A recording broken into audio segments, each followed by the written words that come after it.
ay murit lañu yoo xam ne sëñ Tuubaa rek lañu yaakaar tey moom lañu yaakaar ëllëg wóolu ak gëm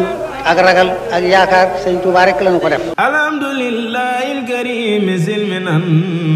ala istiqaali bi furudin wa sunan. alhamdulillahi alkarim silminan ala istiqaali bi furudin. fi ànd ak waa daara ji ñëw visiter ziyaara si exposition bi nga xam ne commission scientifique bi moo ko doon def ci jëmmalaat liggéeyu Sëriñ Abdou Lahad Mbacké. sëñ Youssou ginnaaw bi nga xoolee dégg li nga xam ne dégg nga ko ci jëf joo xamante ni yaakaar naa ne xam nga ko lool ndax mën naa ne képp kuy liggéey ngir yaatal njàngalem Sëriñ Abdou Lahad Mbacké yéen la ciy jàppale ndax yéen da ngeen a bokk ci formation yi nga xamante ni maanaam produit yi nga xamante ni ci production Sëriñ Abdou Lahad Mbacké kon war ngeen a mën a am lu ngeen jàngat ci dund ak liggéey Sëriñ Abdou Lahad Mbacké waaye nag li nga xam ne balloon nañ ko fii ci exposition bi nga xam ne commission bi Serigne Sidi dénk lépp lu jëm ci scientifique u màggal gi ngeen ñu taxaw ci loolu lañ bëggoon a xam dëgg-dëgg lan moo ci say réaction ak lan nga ñuy dolliwaat ci Serigne Abdou Lahad Mbacké mi nga xam ne yaakaar naa ne xam ngeen ko bu wér a wér. jërëjëf ñu ngi feeñal sunu mbégte ak tamit di yeesalaat sunu taalibe ndax Serigne Abdou Lahad Mbacké nun sant ko moom lott nañ ci waaye xam ngi ñu ko xam moo indi kerse gi nga xam ne moo tax ma ne noo ngi yeesalaat sunu taalibe di toroxlu waaye li ñu fi fekk nag lii rek moo am solo ndax fekk nañ fi jëf ndax yàlla suñu borom ab jaam lu mu lott ci sant ko it sañ naa jël léppam jébbal ko ba noppi it di toroxlu gi mooy mottali moo tax suñu borom mooy mottali say jëf li ma gis fii na yaatu ci kër yi ndax sëñ Tuubaa ku bëgg a yéemu ci mbiram sëñ Tuubaa du ko ñu xam xaaban maqaami an siwal baaxil xadim xam kon suñu borom moom rek moo xam kuy sëriñ bi waaye nag sëriñ bi boo ci bëggee xam dara njabootam gi doy nañ ci kon tey ji bu ñëwee fekk fi exposition ci sëñ Abdou Lahad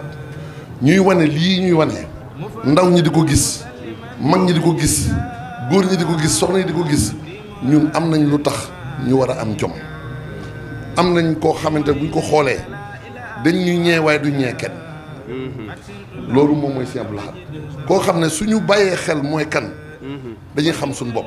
te suñu borom nee na boo xamee sa bopp rek xam yàlla suñu borom loolu kon defe naa man damay sant commission bi te it di wax ne ñun du ñu benn kuréel bu beru ne le yéen ngeen nekk ni dañoo bokk benn liggéey toolub Sëñ Tuubaa yaatu ba nga xam ne kenn mënu koo matale kon kenn ku ci ne di xool sa morom di ko naw ñuy nawante di bëggante kenn ku ci ne boo gisee sa morom doo ko gëmee loolu mooy li dox sama diggante ñi nga xam ne ñoom Sëñ Abdou Lahad Jaxate ak ñi mu ko àndal ñëpp ci wàllu liggéey bi di leen sant tey feddiliwaat suñu kóllëre suñu diggante ak yéen sëñ Sidi nag siyaare nañ ko ndokkeel nañ ko ñaanal nañ ko mu yàgg fi loolu te wér lii nga xamante ne mooy jóg jéego yi ñu jóg sañ ñu fay wax ju yàgg ndax bis la boo xam ne yoonu murit gépp ko bokk waaye lislaam gépp ko bokkit ndax koo xam ne jàngale na bay jàngale ne ku gis sa mbokkum jullit nga di ko sikkal na nga xam ne diw murit la diw xaadir la diw tiijaan la mi ngi mel ni ñett ñu bokk ndey ak bàyyi kii xees kii ñuul ko xeereer kenn mënu caa tam kenn ba ñu ragal ko ñeme la loolu moo ko daan jàngale loolu boo ko xoolee kon da nga xam ne bis bi kon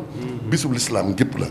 te lislaam suñu boolee suñu bopp rek yàlla amul xol waaye day jël xolu jullit yi def ko muy xolam su ko defee lijjanti lépp yéwén jërë ngeen jëf wasalaamaaleykum. mënuñoo ñaari baat rek ñu fàttalikuwaat Serigne Atou Diagne rahmatullahi alayhi mu doon ko am taxawaay lool ci diggam ak Serigne Abdou Lahad ñu ñëwaat ci rek ay kàddu yu néew rek ci diggam ak liggéeyu Serigne Abdou Lahad bi. waaw loolu lu ko mat la ndax bi ma siyaaree sëñ Sidi rek duggaat ci salle bi xoolaat fii nga xamante ne daan nañ ko fi fekk ma romb fi nga xamante ne itam wax dëgg yàlla jox nañu fa café ba tàyyi ndeysaan Baye Baara Ndiaye yàlla na yàlla suñu borom dolli ci moom yërmande ak xéewal daanu ko indil ak mag yi kër gi yëpp rek kon defe naa dinaa wax ne Sëñ Atou moom Sëñ Abdou Lahad moo doon léppam ndax ba muy jàng nekk université jeexal am njàngam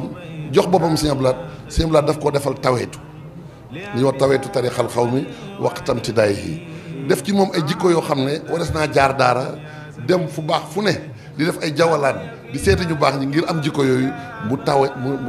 taxañal ko ci ndimbal moo taxoon Sëñ Atou wax dëgg yàlla amoon na gis-gis boo xamante ne ak dogu goo xam ne ci liggéey Sëñ Tuubaa lu ko waay mën a seereel mën naa tënku ci ne amul woon yitte ci kaw suuf lu dul liggéeyal sëñ Touba te liggéeyal sëñ Touba nag mooy garab gi nga xamante ne mbooleem saalixaat yi la muy jur ci aw yiw lépp boo ko dajalee mën nga ko tuddee liggéeyal sëñ Touba jërëjëf ndax sëñ Touba dafa waxoon ne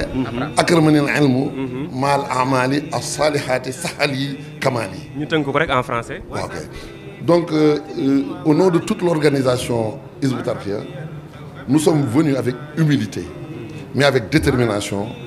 pour nous joindre à l'honorable famille de Cheikh Abdoul Ahad Mbacké et aux disciples pour venir vivifier ce jour. La vivification, c'est à travers la lecture du Saint-Coran. La vivification, c'est également à travers les ziyaras, les visites pieuses auprès des membres de sa famille.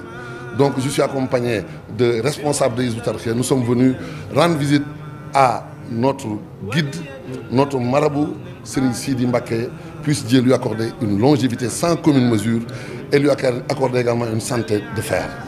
Nous lui avons rendu visite, il nous a honorés. Il nous a honorés et il a réaffirmé son engagement à nous soutenir.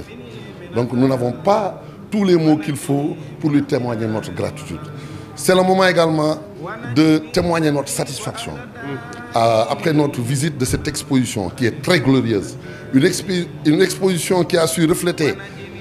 des aspects extrêmement importants de l'œuvre gigantesque, de l'œuvre incommensurable de Cheikh Abdoul Ahad Mbacké. C'est une œuvre que personne ne peut évaluer, que personne ne peut appréhender. Parce que Serigne Touba, c'est quelqu'un que personne ne peut connaître. Il l'a même dit. Serigne Touba, c'est un miracle de notre Seigneur. Un miracle de l'apôtre de Dieu, Sayyidina Muhammad sallallahu alayhi wa sallam, qui est apparu en ces temps qu'on appelle Akhirou Zaman. Mais pour connaître Serigne Touba, il suffit de se concentrer pour regarder ses fils, sa famille, ceux-là qui sont en train de vivifier, de vivifier la sunna du prophète sallallahu alayhi wa sallam, les valeurs islamiques. Ces valeurs sont réhabilitées par les membres de la famille de Serigne Touba. Quand on regarde les enseignements de Cheikh Abdoul Ahad, ça suffit pour être un bon musulman. Ça suffit pour être un disciple sincère qui ne cesse de rechercher l'agrément de Serigne Touba. Donc, il nous a abreuvés, il nous a couvés et il nous a honorés. Aujourd'hui, nous sommes fiers d'être des mourides de Serigne Touba grâce aux enseignements de Cheikh Abdoul Ahad Mbacké. Mais c'est Cheikh Abdoul Ahad Mbacké qui a créé cette organisation dite Hizbut Tarqiyyah. On l'appelait auparavant Daïra des étudiants mourides, mais nous sommes nés en 1975 avec son agrément. C'est lui qui nous a couvés, qui nous a encadrés, qui nous a aidés, qui nous a enseigné les enseignements de Serigne Touba, qui nous a également soutenus. Parce que le chemin, la voie était tumultueuse, c'était pas facile. Mais lui, il a toujours su nous aider à braver toutes les difficultés pour savoir que quand on s'engage dans la voie de la quête de l'agrément de Dieu, il faut que sa foi soit toujours une foi très solide. Il ne faut jamais trébucher. Il ne faut jamais regarder à gauche ou à droite. Il faut seulement se concentrer sur le service de Cheikh Ahmadou Bamba Khadimou Rassoul. Donc, je vais terminer par dire quelques mots sur Cheikh Abdoul Ahad avec notre défunt responsable moral, Serigne Atou Diagne, qui nous a quittés récemment. Puisse Dieu déverser sur lui son pardon, sa miséricorde et l'accueillir en son paradis éternel. Serigne Abdoul Ahad, c'est lui qui aimait, qui chérissait Serigne Atou. Il l'a accueilli en tant qu'étudiant, mais également il l'a aidé à emprunter le chemin des hommes de Dieu. En tant qu'étudiant, qui n'est pas un produit des Dara, mais qui est un produit de l'université, quand il a terminé, il a eu l'engagement de se soumettre au calife, de lui témoigner allégeance, mais également de lui donner son intégralité. Mais après, le calife a accepté cet acte d'allégeance, mais il l'a soutenu, il l'a accompagné, mais également il l'a aidé à parcourir un chemin qui n'était pas évident. Serigne Atou, finalement, après les grâces reçues de Cheikh Abdoul Ahad, on pensait que c'est quelqu'un qui était un illuminé, qui est sorti des grandes daras du mouridisme. mais c'est Serigne Abdou Lahad. Avec les enseignements de Serigne Abdou Lahad, on surpasse ses pairs. Donc nous sommes sortis de cette exposition très honorés.